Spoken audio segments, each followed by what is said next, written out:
Good morning, dear children. Welcome to the online classes of St. Lawrence School. I, Mrs. Vanita Srivastava, is going to teach you history of class 9th, and the chapter's name is the Vedic Age. Now, before studying the Vedic Age, from where we come to know about the Vedic Age, that is the sources to reconstruct the Vedic Age. The Vedic literature of Aryans is divided into two broad categories: early Vedic literature and later Vedic literature. The Rig Veda, the first of the Vedas, is probably the earliest literary work that humanity possesses. It contains hymns in praise of different gods and goddesses like Indra, Varuna, and Agni. It consists of 1028 hymns divided into 10 mandalas or books. It pertains to the period from 1500 BC to 1000 BC. Now we see the Vedic literature. In this, the Vedic literature includes other three Vedas, that is Yajurved, Atharvaved, and Samved. Each of the Vedas consists of two parts, Samhita and Brahmana. The Samhita is comprised of hymns and prayers to be sung at rituals and sacrifices. The Brahmanas are prose texts that explain in detail the meaning of the hymns. Besides, there are the Aryanyakas, that is the forest texts, and the Upanishads, which contain the philosophical thoughts of learned sages on soul, God, and the ultimate truth or reality. Smritis and epics. Many other literary productions were handed down in the course of many centuries. Some of these are the Smritis and the two great epics, that is the Ramayana and Mahabharata.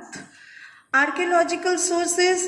In this you see the archaeological sources include the axes made of iron and other iron tools. The later Vedic people were familiar with four types of pottery: black and red ware, black slipped ware, painted grey ware, and red ware. Now we are going to study about the comparative study of the early and later Vedic society. Many changes can be traced in the social life of the later Vedic Aryans. First, position of women. In the early Vedic society, women were treated as being equal with men. Women could attend assemblies. They took part in all religious rites. They could offer sacrifices along with their husbands. In the later Vedic age, women were generally given a lower position. Although women continued to be associated with all religious rites, the rules of marriage underwent a change. The practice of widows marrying again, which was fairly common in the Rig Vedic age, was now regarded with disfavor. Caste system. Now in the caste systems you see, in the early Vedic age it was not so rigid, but it became very rigid in the later Vedic age. Scholars are of the opinion that there was considerable social mobility in the Rig Vedic society. There was no ban on the taking of food cooked by the Shudras and no restrictions on the intermarriages or change of occupation. But in the later Vedic age, what happened? The membership of a Varna or that of the caste had become hereditary. There was also a fixation of occupations on the basis of one caste. The position of the Shudras was made miserable by depriving them of the rights of learning the sacred texts and performing sacrifices. The four ashram or stages of life.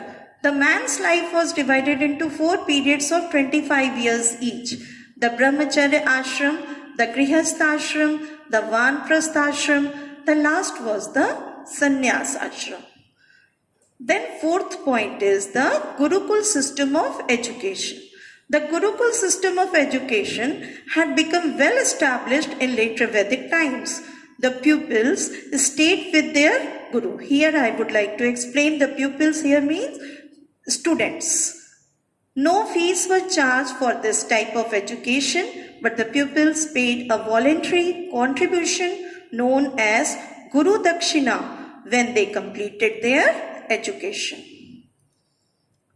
Now in the epics, the Ramayana and the Mahabharata is there. In short, we will see what is Ramayana. The Ramayana is believed to be the work of the sage Valmiki. The central theme is the story of Rama, who is pictured as an incarnation of Vishnu, and Sita, an incarnation of Lakshmi. Mahabharata. The Mahabharata is believed to be the work of Ved Vyas, means it is written by Ved Vyas. The main story is about the conflict between the Pandavas and the Kauravas and the battle at Kurukshetra, which involved many Aryan kings of the period.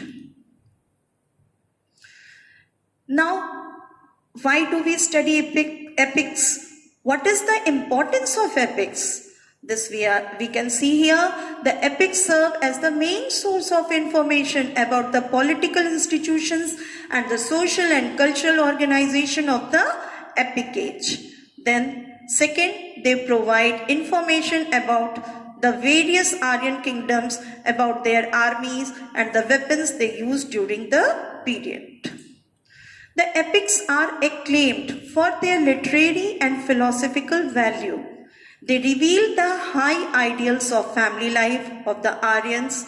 The great heroes depicted in the epics as the embodiment of the high moral principles made a great impact on successive generations.